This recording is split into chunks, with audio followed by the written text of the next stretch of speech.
اس لیے کہ اللہ تبارک تعالیٰ نے دنیا کے اندر انسان کو پیدا کیا، وہ اسی طریقے سے پیدا کیا، سب کچھ اس کے مقدر میں نویست کر دیا۔ آمنت باللہ وملائکتہ وکتبہ ورسلہ والیوم الآخر والقدر خیرہ وشرہ من اللہ تعالیٰ والبعث بعد الموت۔ میں ایمان لایا اللہ پر، اس کے رسول پر، اس کی کتابوں پر، اور قیامت کے دن پر، اور مرنے کے بعد جی اٹھنے پر، ملت اسلامیہ والقدر خیرہ وشرہ، اچھی بری تقدیر پر۔ انسان کی تقدیر میں اللہ تبارک تعالیٰ نے جو لکھا ہے اس کو کوئی مٹا نہیں سکتا۔ اگر بہترین زندگی ہے، بہترین خوبی کے ساتھ میں، اچھائی کے ساتھ میں زندگی لائف ہے، اس کی زیست ہے، تو اللہ تبارک تعالیٰ نے یہ لکھا ہے۔ اگر اس کی زندگی میں پریشانی ہے تو دنیا کے اندر اس پریشانی کو کوئی دوسرا دور کر نہیں سکتا۔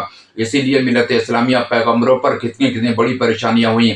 حضرت یوسف کو کنویں میں ڈالا گیا، حضرت ابراہیم علیہ السلام کو آگ میں ڈالا گیا، ملت اسلامیہ اسی طریقے سے، لیکن وہ ان پیغمبروں کا امتحان الہی تھا۔ اللہ وہ اپنے امتحان میں کامیاب ہوئے۔ ملت اسلامیہ ایک مرتبہ کا ذکر ہے، دیکھیے کہ خدا والے کیسے ہوتے ہیں، رسول والے کیسے ہوتے ہیں، کہ اللہ تبارک تعالیٰ حضرت ابراہیم خلیل اللہ علیہ السلام کی زیادہ تعریف کیا کرتا تھا۔ فرشتوں نے کہا، اے پروردگار عالم، تو نے اسے زیادہ مال دیا ہے، اس لیے تو اس کی تعریف کرتا ہے۔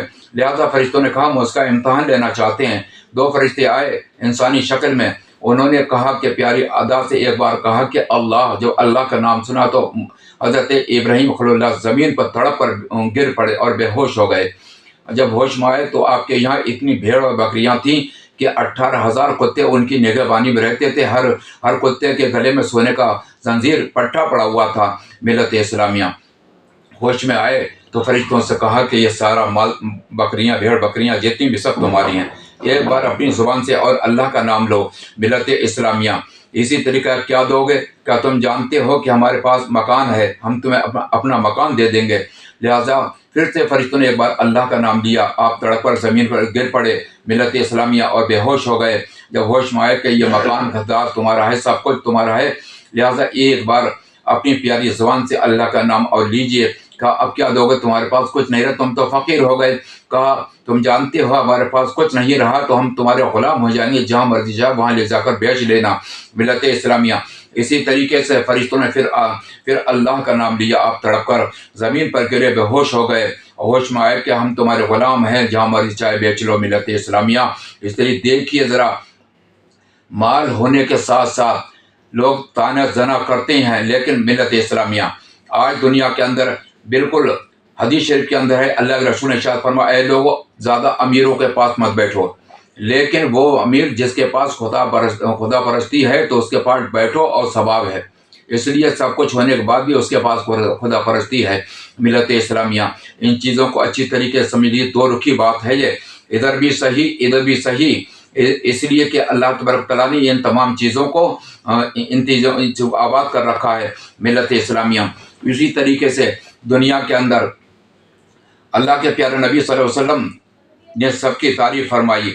اللہ کے پیارے نبی کے صدقے میں ہمیں روزے ملے، 2 ہجری میں روزے فرض کیے گئے اور 2 ہجری میں زکوٰۃ فرض کی گئی مدینہ شریف میں۔ اور اس سے پہلے اللہ تبارک تعالیٰ نے جب معراج مبارکہ ہوا تو 5 وقت کی نماز عطا ہوئی، لیکن ثواب 50 وقت کی نماز کا عطا کیا گیا۔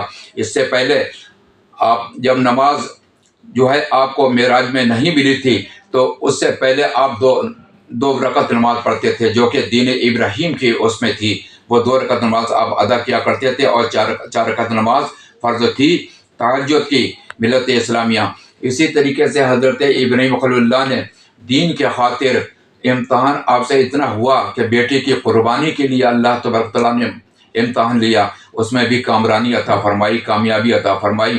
لیکن جب دونوں باپ بیٹے جب چلے مکہ شریف میں تو آدم علیہ السلام کے زمانے کی نیند بھری ہوئی تھی۔ اللہ تبارک تعالیٰ نے کہا کہ اے ابراہیم کعبہ بناؤ، تو کہا پروردگار عالم مجھے معلوم نہیں کہاں بناؤں۔ حضرت سیدنا جبریل علیہ السلام تشریف لائے، آپ کے 500 پر ہیں اور 500 پروں کی ایک پر کی لمبائی اتنی ہے کہ آدمی اس سرے سے چلے گا تو دوسرے سرے تک 500 سال میں پہنچے گا، اسی لیے اتنی ہی چوڑائی ہے۔ اور اسی طریقے سے 500 پر ہیں۔ آپ نے جب وقت پر مارا تو زمین ایک طرف پرت اچھیل کر رکھ دیا، آدم علیہ السلام کی زمانے کی نیند اس میں چمکا دی، اس پہ حضرت ابراہیم خلیل اللہ کعبہ شریف تعمیر کرنے لگے ملت اسلامیہ۔ حضرت اسماعیل ذبیح اللہ گارا دیتے تھے اور باپ پتھر چنتے جاتے تھے، یہاں تک کہ پہاڑ کی جگہ وہ سنگ اکبر شریف جس کو چومتے ہیں، پہاڑ کی جگہ وہ پتھر ہے جو کہ حضرت ابراہیم خلیل اللہ کے اس میں پاؤں بنے ہوئے ہیں ملت اسلامیہ، لیکن اس میں تو سنگ اکبر شریف وہ ہے، وہ تو فرشتہ ہے۔ اللہ تبارک تعالیٰ نے آدم علیہ السلام کو جب جنت سے زمین پر اتارا تو وہ مور بھی وہاں کا رکھوالی سونے کے پاؤں تھے، لہٰذا اللہ نے سزا دی تو اس کے پاؤں کر دیے گئے، اور سانپ کے بھی پاؤں تھے، لہٰذا وہ بھی جنت کا رکھوالی تھا، لہٰذا اسے سزا دی گئی کہ پوری تا قیامت جب تک دنیا آباد رہے گی تو ایسی پیٹ ڈبر سرکتا رہے گا ملت اسلام۔ شیطان کو سجستان میں، مور کو کابل میں پھینکا گیا ملت اسلامیہ، اور اس فرشتے کو جو دروازے پہ وہاں پر ڈیوٹی کرتا تھا اللہ نے پتھر بنا دیا اور جبل ابو قبیس پہاڑ پر پھینک دیا۔ لیکن وہ اللہ کے پیارے نبی صلی اللہ علیہ وسلم کو حکم ہوا کہ کعبہ شریف جب تعمیر ہو گیا کافی دنوں کے بعد میں، تو اللہ کے رسول کو حکم ہوا کہ وہ پتھر سنگ اکبر شریف پتھر اتنا روتا تھا ہزاروں قطار، اے پروردگار عالم میری کیا خطا ہے جو تم نے پتھر بنا دیا۔ لہٰذا وہ پتھر اللہ کے نبی صلی اللہ علیہ وسلم کو تفویض ہوا اور وہ پتھر لایا گیا، تو تمام لوگ کہتے تھے، کوئی کہتا تھا میں اس کو نصب کروں گا کعبے کے اس میں دیوار میں، کوئی کہتا تھا میں کروں گا، آپس میں اللہ کے نبی صلی اللہ علیہ وسلم نے ارشاد فرمایا کہ اس میں جھگڑا ہو سکتا ہے۔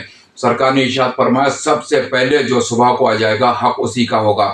تو اسی لیے ملت اسلامیہ سب میں پہلے اللہ کے پیارے نبی صلی اللہ علیہ وسلم وہاں پہنچ گئے اور دیکھا، دوسرے لوگ جب بعد میں آئے تو سب چہرہ دیکھنے لگے کہ اب ہمارا حق نہیں رہا، تو اللہ کے نبی صلی اللہ علیہ وسلم نے ارشاد فرمایا کہ اے لوگوں چادر لاؤ، اس چادر میں اس پتھر کو رکھا گیا کہ اس چادر میں سبھی لوگ ہاتھ لگا لو ملت اسلامیہ۔ تو یہ وہ دولتیں عطا فرمائی گئی ہیں ملت اسلامیہ۔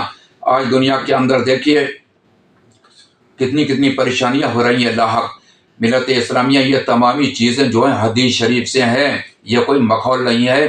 تو اللہ تبارک تعالیٰ سے دعا ہے کہ آپ تمام مسلمانوں کو اللہ آباد رکھے، شاد رکھے، ہر پریشانی سے محفوظ رکھے، سب کو بیماریوں کو شفا عطا فرمائے، جو لاچار مجبور ہیں اللہ ان کی مجبوریوں کو دور فرما دے، جو غریب ہیں اللہ ان کی غریب کو دور فرما دے، جو جن کے پاس پیسہ نہیں ہے علاج کروانے کے لیے پیارے نبی کے صدقے میں انہیں شفا اپنی رحمت سے شفا عطا فرما دے۔ یا اللہ اپنے حبیب کے صدقے میں ہر مسلمان کو قرآن کا بول والا فرما، ایمان کا بول والا فرما، باطل کا مقابلہ فرما۔ اللہ تبارک تعالیٰ ہر مسلمان کو آباد رکھے، شاد رکھے۔ تو اے مسلمانوں، یہ جتنی بھی چیزیں جو بھی ہماری ویڈیو بنتی ہیں فیس بک پہ بھی ہیں اور یوٹیوب پہ بھی ہیں، لہٰذا یہ صرف ثواب کے واسطے ہیں۔ اگر ہمیں 10% ثواب ملے گا تو آپ کو 20% ملے گا، ہم سے دگنا ثواب۔ اس لیے اس کو خوب آگے بڑھاتے جائیں، شیئر بھی کرتے جائیں، اور تاکہ اور سبسکرائب بھی کرتے جائیں، اور جو بھی طریقہ ہے آگے بڑھانے کا، جتنا تم آگے بڑھاتے جاؤ گے اتنی تمہاری نیکیاں بڑھتی جائیں گی۔ اللہ سب کو آباد رکھے، شاد رکھے۔ اللہ تبارک تعالیٰ ہر مسلمان کو نمازی حاجی بنا دے، آمین یا رب العالمین۔ وآخر دعواہم ان الحمد للہ رب العالمین۔